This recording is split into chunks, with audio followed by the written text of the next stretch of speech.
Friends ఈ tower air కూలర్ని 1 year నుండి అయితే నేను నా పర్సనల్ కూలర్ కింద యూజ్ చేస్తున్నాను అనమాట. మీకు చాలా వీడియోస్లో కూడా నా బ్యాక్గ్రౌండ్లో కనిపిస్తూ ఉంటుంది. ఇది మనకి చాలా తక్కువ నాయిస్తో రావడం జరుగుతుంది అనమాట. ఈ వీడియోలో దీనికి సంబంధించినటువంటి అన్బాక్సింగ్ అలాగే ఇన్స్టలేషన్ ఏమీ కూడా చూపించట్లేదు. ఓన్లీ నా 1 ఇయర్ యూజర్ ఎక్స్పీరియన్స్ అంతా కూడా మీతో షేర్ చేసుకుంటున్నాను అనమాట.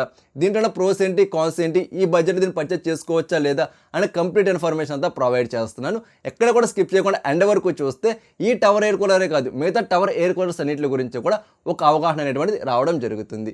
హాయ్ ఫ్రెండ్స్, నా పేరు సాయి, మీరు చూస్తున్నారు సత్యలక్ తెలుగు. మీరు ఎవరైనా ఫస్ట్ టైం నా ఛానల్ చూస్తున్న వాళ్ళు వెంటనే సబ్స్క్రైబ్ చేసుకుని పక్కన కనిపిస్తున్న బెల్ సింబల్ కూడా యాక్టివేట్ చేసుకుంటే నేను మీ ముందుకి smart TV, sound bars, laptops అలాగే ఎలక్ట్రానిక్స్ యొక్క అన్బాక్సింగ్ అలాగే రివ్యూస్ని రెగ్యులర్గా తీసుకురావడం జరుగుతుంది. మంచి మంచి ఇన్ఫర్మేషన్ వీడియోస్ కూడా మీ ముందుకైతే రెగ్యులర్గా వస్తూ ఉంటాయి అన్నమాట. అలాగే ఫ్రెండ్స్, ఇంక ఈ వీడియో లైక్ చేయకపోతే వెంటనే లైక్ చేస్తే నా మంచి మోటివేషన్ అయితే ఉంటుంది. ఇంకా మరిన్ని మంచి వీడియోస్ అయితే మీ ముందుకు తీసుకొస్తూ ఉంటాను. ఫ్రెండ్స్, ఈ టవర్ ఎయిర్ కూలర్ చూడడానికి ఈ విధంగా అయితే కనిపిస్తుంది అన్నమాట. మంచి స్టైలిష్గానే ఉంటుంది. రెగ్యులర్ డిజైన్ వాళ్ళు అయితే ప్రొవైడ్ చేశారు. ఈ ప్లాస్టిక్ క్వాలిటీ ఏదైతే ఉంటుందో మంచి హై డ్యూరబిలిటీ అయితే వస్తుంది. ఈ 1 ఇయర్లో చాలా టైమ్స్ అయితే ఇది కింద పడిపోవడం జరిగిందన్నమాట. లైక్ మనకి కొంచెం హైట్గా పెట్టాలని చెప్పి కింద పేర్లు ఇటువంటి పెడతా ఉంటాను. ఆ టైంలో ఏంటంటే చాలా టైమ్స్ కింద పడిపోవడం జరిగింది. ఎక్కడ కూడా నాకు చిన్నగా విరిగిపోవడం కానీ ఈ ప్రాబ్లం ఏమీ లేదన్నమాట. మంచి హై డ్యూరబిలిటీ ప్లాస్టిక్ మెటీరియల్ వీళ్ళైతే ప్రొవైడ్ చేశారని చెప్పుకోవచ్చు. సో మనకి ఫ్రంట్ సైడ్ కనిపిస్తున్నటువంటి గ్రిల్స్ ఏవైతే ఉన్నాయో ఇవేమి కూడా స్వింగ్ అయితే కాదన్నమాట. అటు ఇటు రొటేషన్ అయితే మావు ఇలా ఫిక్స్డ్గా అయితే ఉంటుంది. లోపల బ్లోయర్ అయితే ఉంటుంది అన్నమాట. ఆ బ్లోయర్ నుండి వచ్చేటువంటి ఎయిర్ ఏదైతే ఉందో అది మనకి సమ్ డైరెక్షన్స్ ద్వారా ఈ యొక్క ఏవైతే డిజైనింగ్ ఉందో ఇది రావడం జరుగుతుంది అన్నమాట. అదర్వైజ్ ఇది మనకి ఎటువంటి స్వింగ్ ఏమి కూడా అయితే ప్రొవైడ్ చేయట్లేదు. అది మన టాప్లో చూసుకున్నట్టయితే ఫ్లవర్లా కనిపిస్తుంది కదా, ఇది ఐఆర్ సెన్సార్. సో మనకి ఐఆర్ రిమోట్ అయితే ప్రొవైడ్ చేస్తున్నారు. సో దీన్ని ఉపయోగించుకొని మనం ఏమైనా క్లిక్ చేయడం కోసం ఈ సెన్సార్ అయితే యూజ్ అవ్వడం జరుగుతుంది అన్నమాట. ఇంకా పైన చూసుకున్నట్టయితే కంప్లీట్గా టచ్ కంట్రోల్స్ అయితే వాళ్ళు ప్రొవైడ్ చేయడం జరుగుతుంది. ఫస్ట్ వచ్చిన పవర్ బటన్ అయితే ఉంటుంది అన్నమాట. దీన్ని మనం ఆన్ చేసుకోవాలన్నా ఆఫ్ చేసుకోవాలన్నా దీన్ని యూజ్ చేసుకుంటాము. దాని తర్వాత మనకి స్పీడ్ అయితే ఉంటుంది. టోటల్గా 3 స్టెప్లు అయితే స్పీడ్ అడ్జస్ట్ చేసుకోవచ్చు. 1, 2, 3 అని అయితే ఉంటుంది అన్నమాట. దాని తర్వాత మనకి కూలింగ్ అనేటువంటి ఆప్షన్ అయితే ఉంటుంది అన్నమాట. సో మనకి వాటర్ ట్యాంక్లో వాటర్ వేసుకున్నాక ఆ కూలింగ్ ఆప్షన్ ఎనేబుల్ చేసుకుంటే కంప్లీట్గా వాటర్ ఏదైతే ఉందో వెనకాతల హనీకోమ్ ప్యాడ్స్ ద్వారా ఇదైతే సర్క్యులేట్ అవ్వడం జరుగుతుంది అన్నమాట. సో దానికైతే యూజ్ చేసుకుంటాము. దాని పక్కనే మనకి స్వింగ్ అనేటువంటి ఆప్షన్ అయితే ఉంటుంది. అంటే కూలర్ అటు ఇటు కూడా రొటేట్ అయితే అవ్వడం జరుగుతుంది అన్నమాట. దాని పక్కన మనకి మోడ్ అనేటువంటి ఆప్షన్ అయితే ఉంటుంది. ఈ మోడ్ లోపల 3 మోడ్స్ అనేటువంటి ఉన్నాయన్నమాట. ఫస్ట్ వచ్చినప్పటికి న్యాచురల్ మోడ్ అయితే ఉంటుంది, అంటే రెగ్యులర్గా యూజ్ చేసుకున్న మోడ్ అయితే ఉంటుంది అన్నమాట. సో దాని తర్వాత మనకి నైట్ మోడ్ అయితే ఉంటుంది. దీన్ని మనం ఎనేబుల్ చేసుకున్నామంటే చాలా చాలా తక్కువ డెసిబెల్ నాయిస్ అనేటువంటిది ఇదైతే రావడం జరుగుతుంది అన్నమాట.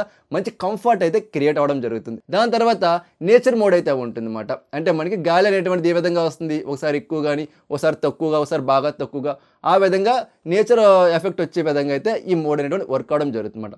దాని తర్వాత మనకి టైమర్ అని చెప్పి ఒక ఆప్షన్ అయితే ఉంటుంది. మనకి ఎన్ని అవర్స్ ఇది యాక్టివ్లో ఉండాలని చెప్పేసి మనకి 1 to 12 అవర్స్ అనేటువంటిది ఉంటుంది అన్నమాట. ఈ టైంలో మనం టైమర్ సెట్ చేసుకుంటే కరెక్ట్గా ఆ 1 అవర్ తర్వాత ఆటోమేటిక్గా టర్న్ ఆఫ్ అయితే అయిపోవడం జరుగుతుంది అన్నమాట. యాక్యురేట్ అయితే మాత్రం చాలా బెటర్ అయితే ఉంటుంది. మంచి స్మార్ట్ ఫీచర్స్ అన్నీ కూడా అయితే ప్రొవైడ్ చేస్తున్నారు. అయితే ఇక్కడ లేనటువంటి ఫీచర్ రిమోట్లో అయితే ఉందన్నమాట. అదే మనకి మ్యూట్ మోడ్ అని చెప్పేసి ఒక మోడ్ అయితే ఉంటుంది. దీనితో ప్రొవైడ్ చేస్తారు. దీన్ని క్లిక్ చేసినా క్లిక్ చేయకపోయినా పెద్ద యూజ్ అయితే లేదన్నమాట. అలాగే మనకి బ్యాక్ సైడ్ చూసుకున్నట్టయితే హనీకోమ్ ప్యాడ్ అనేటువంటిది ఇక్కడ ప్రొవైడ్ చేస్తున్నారు. ఈ పైన ప్రొవైడ్ చేసినటువంటి ఈ షెల్ ఏదైతే ఉందో మనకి ఇదంతా కూడా ప్లాస్టిక్ మెటీరియల్ ప్రొవైడ్ చేస్తారనమాట. మనకి మెస్ కూడా ప్లాస్టిక్ మెటీరియల్తోనే రావడం జరుగుతుంది. ఎటువంటి ఐరన్ మెటీరియల్ ఏమీ కూడా యూజ్ చేయలేదని చెప్పొచ్చు. సో ఓకేనా. అలా మనకి హనీకోమ్ ప్యాడ్ ఏదైతే ఉంటుందో మంచి హై డ్యూరబిలిటీతో వస్తుంది అనమాట. మనం premium brand honeycomb pads use చేస్తాం కదా, అదే క్వాలిటీ అనేటువంటి వీళ్ళైతే మెయింటైన్ చేయడం జరుగుతుంది అనమాట. అయితే మనకి పైన అంటే ఇది ఎప్పదీసాక పైన చూసినట్టయితే వాటర్ ఫ్లో అవ్వడం కోసము మనకి 2 కింద టోటల్గా 3 సెక్షన్స్ అనేటువంటి వీళ్ళైతే ప్రొవైడ్ చేస్తున్నారు అనమాట. టోటల్గా 6 హోల్స్ అనేటువంటి ఉంటాయి. ఇందులో మనకి వాటర్ అనేటువంటిది వస్తూ ఉంటుంది అనమాట. చాలామంది ఏంటంటే ఒక 5 months 6 months యూజ్ చేశాక మాకు కూలింగ్ తగ్గిపోతుంది, వాటర్ ఫ్లో తగ్గిపోతుంది అని చెప్పేసి అంటున్నారు అనమాట. దాని మెయిన్ రీజన్ వచ్చేటప్పటికి మనం వేసేటువంటి వాటర్ అనమాట. చాలామంది ఏంటంటే రెగ్యులర్ వాటర్ అనేటువంటిది అంటే సరిగ్గా చూసుకోకుండా వేయడమో లేకపోతే ట్యాంక్ని మనం సరిగ్గా క్లీన్ చేయకపోవడం వల్ల ఈ హోల్స్లోని కొంచెం డస్ట్ అనేటువంటిది వస్తుందన్నమాట. సో మీరేం చేయాలంటే పిన్స్తో కానీ దేనితోనా సరే కొంచెం హోల్ని క్లీన్ చేసుకున్నారంటే మళ్ళీ వాటర్ ఫ్లో అనేటువంటి బెటర్ అయితే ఉంటుంది. మంచిగా వాటర్ కూలింగ్ కూడా అవడం జరుగుతుంది అన్నమాట. దాని తర్వాత మనం బాటంలో చూసుకున్నట్టయితే హోల్ అయితే ఉంది కదా, ఈ హోల్ వచ్చినప్పటికి ఏంటంటే ఈ హనీకోమ్ ప్యాడ్ నుండి వచ్చేటువంటి వాటర్ అంతా కూడా ఆ హోల్లోకి వెళ్ళి అందుట్లో మనకి టోటల్గా వాటర్ ట్యాంక్లోకి అయితే వెళ్ళిపోవడం జరుగుతుంది. వాటర్ ఎక్కడ కూడా మనం వేస్ట్ అయితే అవ్వట్లేదు అనమాట. అట్ ద సేమ్ టైం ఏంటంటే చాలా కూలర్స్లో మనకి వాటర్ ట్వింకిల్స్లో బయటకు అయితే వచ్చేస్తూ ఉంటుంది అనమాట. అంటే తుప్పర్లాగా వచ్చేస్తూ ఉంటుంది. దీంట్లో ఆ ప్రాబ్లం అయితే లేదు అనమాట. అలా దీనికి వాటర్ ట్యాంక్ గురించి మాట్లాడుకోవాలి. దీంట్లో మనకి టోటల్గా 4.5 లీటర్ అయితే వాటర్ పడడం జరుగుతుందన్నమాట. వీళ్ళు బాక్స్లోనే టోటల్గా 4 ఇటువంటి వాటర్ డబ్బాలు అయితే వాళ్ళు ప్రొవైడ్ చేస్తారనమాట. ఇది మనం డీప్ ఫ్రిడ్జ్లో పెట్టుకుంటే అప్రాక్సిమేట్ 2 అవర్స్లోనే ఇలా గడ్డగట్టేయడం జరుగుతుంది. దీన్ని మనం వెనకాల వాటర్ ఫిల్ చేస్తాం కదా, అక్కడ దీంట్లో పెట్టేసుకున్నామంటే వాటర్ అనేటువంటి మంచిగా కూలింగ్ అయితే అవడం జరుగుతుందన్నమాట. సో మీరు ఇవి కానీ ఇందులో వేసుకుంటే మాత్రం ఓన్లీ 4.5 లీటర్స్ మాత్రమే వాటర్ అయితే పడడం జరుగుతుంది. ఒకవేళ మీరు ఇందులో వేయకపోతే మాత్రం అప్రాక్సిమేట్లీ 5 లీటర్ వరకు వాటర్ అనేటువంటిది దీంట్లో పడడం జరుగుతుంది అన్నమాట ఈ ట్యాంక్లోని. అలాగే చాలామంది అయితే అడుగుతున్నారు, బ్రో ఇది మనకి ఓన్లీ 4.5 లీటరే కదా, అత్మాటలు రీఫిల్ చేసుకోవాలన్నా కష్టం కదా అని చెప్పేసి. అయితే ఇది మనకి 4.5 లీటర్ అన్నా సరే మీరు పడుకునే ముందు ఫుల్గా వాటర్ ట్యాంక్ అనేది నింపేసుకొని మీరు పడుకున్నారంటే మార్నింగ్ కూడా మనకి 20% వాటర్ అయితే దీంట్లో ఉండడం జరుగుతుంది అన్నమాట. బికాజ్ ఇది పర్సనల్ ఎయిర్ కూలర్, లైక్ మన చిన్నపిల్లలకి కానీ ఇలా సింగిల్గా యూజ్ చేసుకోవడానికి సరిపోతుంది తప్ప మన రూమ్ అంతా కూల్ అవ్వాలి, మనకి డిసైడ్ కూలర్స్ లేకపోతే పెద్ద పెద్ద వాటర్ కూలర్స్ ఏవైతే ఉంటాయో సో వాటితో కంపేర్ చేసుకుంటే ఇది చిన్నది కాబట్టి వాటర్ కన్జంప్షన్ కూడా ఇది తక్కువే చేయడం జరుగుతుంది అన్నమాట. నెక్స్ట్ మనం దీనికి ఎయిర్ ఫ్లో విషయానికి వచ్చినట్టయితే 1350 క్యూబిక్ మీటర్ పర్ మినిట్తో ఎయిర్ ఫ్లో అనేటువంటిది ఇదైతే క్రియేట్ చేస్తుంది అన్నమాట. మనకి నిమిషానికి 7.2 సెకండ్స్ ఎయిర్ అనేటువంటిది ఇదైతే డెలివరీ చేయడం జరుగుతుంది. మంచి ఎయిర్ ఫ్లో అయితే ఉంటుందన్నమాట. మీరు 1లో పెట్టుకున్నారనుకోండి చాలా తక్కువ నాయిస్ అయితే వస్తుంది, గాలి కూడా ఒక మాదిరిగా అయితే ఉంటుందన్నమాట. మీరు 2లో పెట్టుకున్నారంటే కొంచెం బెటర్ ఎయిర్ ఫ్లో అనేటువంటిది ఉంటుంది, నాయిస్ కూడా పెద్ద ఎక్కువైతే రావట్లేదు. అదే మీరు 3లో పెట్టుకున్నా సరే పెద్ద నాయిస్ అయితే రావట్లేదు, ఎయిర్ ఫ్లో అయితే మాత్రం ఎక్సలెంట్గా అయితే ఉంటుంది. అయితే మీరు ఈ యొక్క వాటర్ ట్యాంక్ ఏదైతే ఉందో దాంట్లోనే ఐస్ క్యూబ్స్ అన్నీ కూడా వేసుకోవాలన్నమాట. సపరేట్గా ఐస్ ఛాంబర్ ఏమీ కూడా వాళ్ళైతే ప్రొవైడ్ చేయలేదు.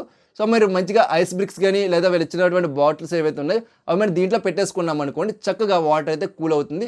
ఆ తర్వాత వచ్చి ఎయిర్ ఏదైతే ఉంటుందో మనకి ఏసీ నుండి వచ్చేటువంటి ఎయిర్ లాగా మంచి కూలింగ్ ఎయిర్ అయితే ఇది ప్రొవైడ్ చేయడం జరుగుతుంది అన్నమాట. ఎయిర్ ఫ్లో కావచ్చు, అలాగే ఎయిర్ క్వాలిటీ అంతా కూడా ఎక్సలెంట్గా ఉండడం జరుగుతుంది. ఎందుకంటే దీని ఒక బ్రాండ్ చెప్పలేదు కదా, హై ఫ్రెష్ నుండి అయితే ఈ ఎయిర్ కూలర్ రావడం జరుగుతుంది అన్నమాట. దీని ఒక సర్వీస్ అలాగే వారంటీ విషయానికి వచ్చినట్టయితే 1 ఇయర్ వారంటీ వీళ్ళైతే ప్రొవైడ్ చేస్తున్నారు. సర్వీస్ వచ్చినప్పటికీ భారీగా ఎక్స్పెక్ట్ చేయకండి, మంచి సర్వీస్ వీళ్ళైతే ప్రొవైడ్ చేస్తామని చెప్తున్నారు అనమాట. సో వీళ్ళతో మనం మాట్లాడుకోవడం కోసము వాట్సాప్ నెంబర్ అన్నీ కూడా వీళ్ళైతే ప్రొవైడ్ చేస్తున్నారు. సో మీరు అక్కడ కాంటాక్ట్ అవ్వచ్చు అని కూడా చెప్తున్నారు అనమాట. నేను ఒకసారి కాల్ చేసి చూసాను ఏ విధంగా ఉంటుంది ఏంటని చెప్పేసి. సో మాట్లాడే విధానం కానీ లేకపోతే ఆ రెస్పాన్స్ అంతా కూడా బెటర్ అయితే ఉంటుంది. బట్ టెక్నీషియన్ ఎన్ని రోజులకు వస్తాడు ఏంటి అనేటువంటిది ఇక్కడ కొంచెం క్వశ్చన్ మార్క్ అయితే ఉందని చెప్పుకోవచ్చు. అది నేను ప్రైస్ విషయానికి వచ్చినట్టయితే అండర్ 10,000లోనే వీళ్ళైతే సేల్ చేస్తున్నారు. కార్డ్ ఆఫర్స్ అని యాడ్ చేసుకుంటే ఇది 8,500 నుండి 9,000 రూపాయల బడ్జెట్లోనే రావడం జరుగుతుంది అన్నమాట. మరి ఈ బడ్జెట్లో దీన్ని పర్చేస్ చేసుకోవచ్చా లేదంటే మాత్రం ఇదే బడ్జెట్లో మనకి పెద్ద పెద్ద కూలర్స్ కూడా అవైలబుల్ అయితే ఉన్నాయన్నమాట. మనకి 20 లీటర్స్ 30 లీటర్స్ కెపాసిటీ ఉన్నటువంటి పెద్ద పెద్ద ఫ్యాన్స్ ఉన్నటువంటి కూలర్స్ కూడా అవైలబుల్ అయితే ఉన్నాయి. కాకపోతే ఎవరికైతే మంచి డిజైనింగ్తో ఓన్లీ సింగిల్ పర్సన్ కానీ లేదా పిల్లలకు కానీ ఒక ఎయిర్ కూలర్ తీసుకోవాలి అనుకుంటున్నారు, మంచి హై డ్యూరబిలిటీతో అలా మంచి ఎయిర్ కూలింగ్ కూడా కావాలి, ఫ్యాన్కి బదులు మాకు బ్లోయర్ కావాలి అనుకుంటారు, వాళ్ళైతే దీన్ని పర్చేస్ చేసుకోవచ్చు. ఖచ్చితంగా సాటిస్ఫై అయితే అవుతారు అనమాట. అలా కాకుండా మాకు రూమ్ అంతా కూల్ అయిపోవాలి అనుకుంటే మాత్రం ఇది మీకు అంత రికమెండబుల్ అయితే కాదు. ఓన్లీ ఇది స్మాల్ పర్సనల్ ఎయిర్ కూలర్ మాత్రమే. మరి ఈ బడ్జెట్లో పర్చేస్ చేసుకోవచ్చు అంటే బడ్జెట్ అయితే కొంచెం ఎక్కువైందని చెప్పుకోవచ్చు. బట్ ఏంటంటే ఈ బడ్జెట్లో వీళ్ళు ప్రొవైడ్ చేసే ఫీచర్స్ అన్నీ కూడా అదే రేంజ్ ప్రీమియంగా అయితే ఉన్నాయన్నమాట. ఇది టోటల్గా నా యొక్క ఎక్స్పీరియన్స్ అయితే మాత్రం. దీనికి ఇన్స్టలేషన్ అలాగే దీనికి అన్బాక్సింగ్ అంతా కూడా కావాలనుకుంటే ఒక్కసారి మీరు ఆ వీడియో చూడండి, ఫుల్ క్లారిటీ అయితే వస్తుందన్నమాట. మీరు దీన్ని పర్చేస్ చేసుకోవాలంటే లింక్స్ అన్నీ కూడా నేను మీకు కింద డిస్క్రిప్షన్లోని ఫస్ట్ కామెంట్లో కూడా పిన్ చేస్తున్నాను, మీరు అక్కడైతే పర్చేస్ చేసుకోవచ్చు. ఇంకా మీకు ఏమైనా డౌట్స్ కానీ క్వెరీస్ కానీ ఉన్నాయంటే వెంటనే కింద కామెంట్ సెక్షన్లో కానీ మన ఇన్స్టాగ్రామ్లో కానీ వాట్సాప్లో కానీ నన్ను అడగండి, ఖచ్చితంగా మీకు అయితే రికమెండ్ చేయడం జరుగుతుంది. The best smart TVs, sound bars, laptops links అన్నీ కూడా కింద డిస్క్రిప్షన్లో ప్రొవైడ్ చేస్తున్నాను. ఒక్కసారి చెక్అవుట్ చేసుకోండి, ఎప్పటికప్పుడు అప్డేట్ అయితే అవుతూ ఉండడం జరుగుతుంది అన్నమాట. ఇది ఈ వీడియో వచ్చినప్పటికీ ఇంకా లైక్ చేయకపోతే వెంటనే లైక్ చేయండి. అలాగే మీరు మన ఛానల్ సబ్స్క్రైబ్ చేసుకోకపోతే వెంటనే సబ్స్క్రైబ్ చేసుకుని పక్కన కనిపిస్తున్న బెల్ సింబల్ కూడా యాక్టివేట్ చేయండి. సో మరొక మంచి వీడియోతో నేను మీ ముందుకు వస్తా. అంతవరకు చూస్తూనే ఉండండి సత్యరక్ తెలుగు.